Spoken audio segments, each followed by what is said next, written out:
Hi ಸ್ನೇಹಿತರೆ, ಎಲ್ಲರಿಗೂ ನಮಸ್ಕಾರ.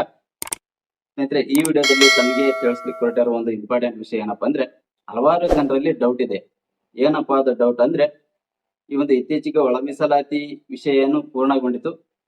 ಸೊ ಅದರ ಮುಂಚಿತವಾಗಿ ಹಲವಾರು ಇಲಾಖೆಗಳಲ್ಲಿ ನೋಟಿಫಿಕೇಶನ್ ಅನ್ನು ಹೊರಡಿಸಿ ಈ ಒಂದು ನೇಮಕಾತಿ ಪ್ರಕ್ರಿಯೆ ಪ್ರೊಸೀಜರ್ ನಲ್ಲಿದೆ. ಸೊ ಆ ಎಲ್ಲಾ ನೋಟಿಫಿಕೇಶನ್ಗಳು ರದ್ದಾಗಿದ್ದಾವೆ ಅಂತೇಳಿ ಹಲವಾರು ಜನರಲ್ಲಿ ಡೌಟ್ ಇದೆ. ಹಾಗಾಗಿ ಅವರೆಲ್ಲರಿಗೂ ಕೂಡ ಈ ಒಂದು ವಿಡಿಯೋದಲ್ಲಿ ಸಂಕ್ಷಿಪ್ತವಾಗಿ ತಮಗೆ ಕ್ಲಾರಿಟಿ ಕೊಡ್ತಾ ಇದ್ದೀನಿ. ಸೊ ಸರ್ಕಾರದಿಂದ ಒಂದು ಸುತ್ತೋಲೆಯನ್ನು ಹೊರಡಿಸಿದೆ.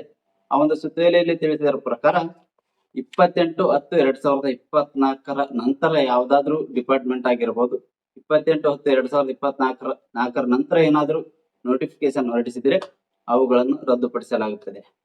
ಸೊ ಯಾಕೆ ರದ್ದುಪಡಿಸಲಾಗ್ತದೆ ಅಂದ್ರೆ, ಇತ್ತೀಚೆಗೆ ಈ ಒಂದು ಒಳ ಮೀಸಲಾತಿ ಜಾರಿಗೆ ಬಂದ ನಂತರ ಹಲವಾರು ಕೆಟಗರಿಯಲ್ಲಿ ಈ ಒಂದು ರಿಸರ್ವೇಶನ್ ಚೇಂಜಸ್ ಆಗಿದಾವಲ್ಲ, ಆ ಒಂದು ರೀತಿಯಲ್ಲಿ ಆ ಒಂದು ಒಳ ಮೀಸಲಾತಿಯನ್ನು ಅಳವಡಿಸಿಕೊಂಡು ನಂತರ ಹೊಸದಾಗಿ ನೋಟಿಫಿಕೇಶನ್ ಅನ್ನು ಬಿಡುವಂತೆ ಸರ್ಕಾರದಿಂದ ಆದೇಶ ಹೊರಡಿಸಲಾಗಿದೆ. ಸೊ ಹಾಗಾಗಿ ಈ ಒಂದು 28/10/2024 ನಂತರ ಏನಾದರೂ ನೋಟಿಫಿಕೇಶನ್ ಹೊರಡಿಸಿದ್ರೆ ಅವುಗಳನ್ನು ರದ್ದುಪಡಿಸಿ ಪುನಃ ಪರಿಶೀಲಿಸಿ ಈ ಒಂದು ಒಳ ಮೀಸಲಾತಿಯನ್ನು ಅಳವಡಿಸಿಕೊಂಡು ನಂತರ ಹೊಸದಾಗಿ ನೋಟಿಫಿಕೇಶನ್ ಅನ್ನು ಬಿಡಲಾಗುತ್ತದೆ.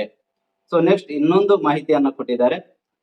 ಅದು ಏನಪ್ಪಾ ಅಂದ್ರೆ, 28/10/2024 ಮುಂಚಿತವಾಗಿನೇ ನೋಟಿಫಿಕೇಶನ್ ಆಗಿ ಸೊ ಅದರಲ್ಲಿ ಏನಾದ್ರೂ ಸಣ್ಣ ಪುಟ್ಟ ತಿದ್ದುಪಡಿಗಳಿದ್ರೆ, ಸೊ ಪೋಸ್ಟ್ ಹೆಚ್ಚು ಕಮ್ಮಿ ಮಾಡೋದಾಗಿರ್ಬೋದು ಮತ್ತು ಆ ಒಂದು ಹುದ್ದೆಯ ನೇಮಕಾತಿ ಪ್ರಕ್ರಿಯೆಯಲ್ಲಿ ಏನಾದ್ರೂ ತಿದ್ದುಪಡಿ ಮಾಡುವುದಿದ್ರೆ, ಈ ಒಂದು 28/10/2024 ನಂತರ ಏನಾದ್ರೂ ತಿದ್ದುಪಡಿ ಮಾಡಿದ್ರೆ ಅವುಗಳನ್ನು ಸಹ ರದ್ದುಪಡಿಸಿ ಹೊಸದಾಗಿ ನೋಟಿಫಿಕೇಶನ್ ಬಿಡಲಾಗುತ್ತದೆ.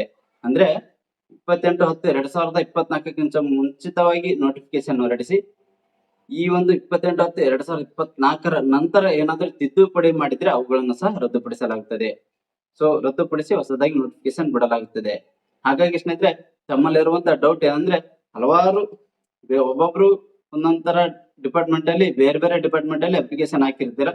ಸೊ ತಮಗೆ ಒಂದು ಕ್ಲಾರಿಟಿ ಸಿಗ್ಬೇಕಂದ್ರೆ ತಾವು ಅರ್ಜಿ ಸಲ್ಲಿಸಿದಂತಹ ಹುದ್ದೆಯ ನೋಟಿಫಿಕೇಶನ್ ಅನ್ನ ತೆಗೆದುಕೊಳ್ಳಿ. ಆ ಒಂದು ನೋಟಿಫಿಕೇಶನ್ ಹೊರಡಿಸಿದಂತ ಡೇಟ್ ಹಾಗೂ ಇದಕ್ಕೂ ಕಂಪೇರ್ ಮಾಡಿಕೊಳ್ಳಿ. ಸೊ ಇದಕ್ಕಿಂತ ಮುಂಚಿತವಾಗಿ ಏನಾದ್ರೂ ನೋಟಿಫಿಕೇಶನ್ ಹೊರಡಿಸಿದ್ರೆ ಅವು ರದ್ದಾಗಿರುವುದಿಲ್ಲ. ಈ ಒಂದು ಇದರ ನಂತರ ಏನಾದ್ರೂ 28/10/2024 ನಂತರ ಏನಾದ್ರೂ ನೋಟಿಫಿಕೇಶನ್ ಹೊರಡಿಸಿದ್ರೆ ಅವುಗಳನ್ನು ರದ್ದುಪಡಿಸ್ತಾರೆ.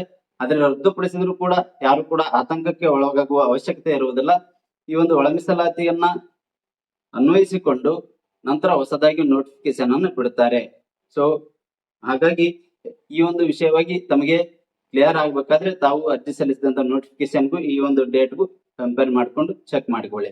ಸೊ ಹಾಗೆ ಈ ಒಂದು KPTCL ಲೈನ್ಮನ್ ಹುದ್ದೆಯ ಒಂದು ನೋಟಿಫಿಕೇಶನ್ ರದ್ದಾಗುತ್ತೆ ಇಲ್ವಾ ಅಂತ ಹೇಳಿ ಕೂಡ ಹಲವಾರು ಜನರು ಕೇಳ್ತಾ ಇದ್ದಾರೆ. ಸೊ ನಾನು ನೋಡಿದ ಪ್ರಕಾರ ಈ ಒಂದು 28/10/2024 ಮುಂಚಿತವಾಗಿ 14 ದಿನಗಳ ಮುಂಚಿತವಾಗಿ ಆ ಒಂದು ನೋಟಿಫಿಕೇಶನ್ ಬಿಟ್ಟಿದ್ದಾರೆ. ಸೊ ಹಾಗಾಗಿ ಅದು ರದ್ದಾಗುವ ಚಾನ್ಸಸ್ ತುಂಬಾ ಕಡಿಮೆ ಇದೆ. ಸೊ ಅದನ್ನು ಹೊರತುಪಡಿಸಿ ಇನ್ನಿತರ ಹಲವಾರು ಡಿಪಾರ್ಟ್ಮೆಂಟ್ ಅಲ್ಲಿ ನೋಟಿಫಿಕೇಶನ್ ಹೊರಡಿಸಿದಾರಲ್ಲ ಅವುಗಳನ್ನ ಚೆಕ್ ಮಾಡಿಕೊಂಡು ತಾವು ಕ್ಲಿಯರ್ ಆಗಿ ತಿಳಿದುಕೊಳ್ಳಿ. ಸೊ ಈ ಒಂದು ವಿಷಯವಾಗಿ ಹಲವಾರು ಜನರಲ್ಲಿ ಗೊಂದಲ ಇದೆ. ಸೊ ಹಾಗಾಗಿ ನಿಮ್ಮ ಸ್ನೇಹಿತರಿಗೂ ಕೂಡ ಈ ಒಂದು ವಿಡಿಯೋವನ್ನು ಶೇರ್ ಮಾಡಿ, ಅವರಿಗೂ ಸಹ ಈ ವಿಷಯವಾಗಿ ಕ್ಲಾರಿಟಿ ಸಿಗಲಿ. ಹಾಗೆ ನಾನು ನೀಡಿದ ಇನ್ಫಾರ್ಮೇಶನ್ ತಮಗೆ ಇಷ್ಟವಾಗಿದ್ದರೆ ಈ ವಿಡಿಯೋಗೆ ಒಂದು ಲೈಕ್ ಕೊಡಿ ಹಾಗೂ ತಮ್ಮ ಅಭಿಪ್ರಾಯವನ್ನು ಕಮೆಂಟ್ ಮೂಲಕ ತಿಳಿಸಿ. ಹಾಗೆ ನಮ್ಮ ಚಾನಲ್ ಅನ್ನು ಹೊಸದಾಗಿ ನೋಡ್ತಾ ಇದ್ರೆ ಚಾನಲ್ ಸಬ್ಸ್ಕ್ರೈಬ್ ಮಾಡಿಕೊಂಡು ಬೆಲ್ ಐಕಾನ್ ಬಟನ್ ಒತ್ತಿ. ಧನ್ಯವಾದಗಳು.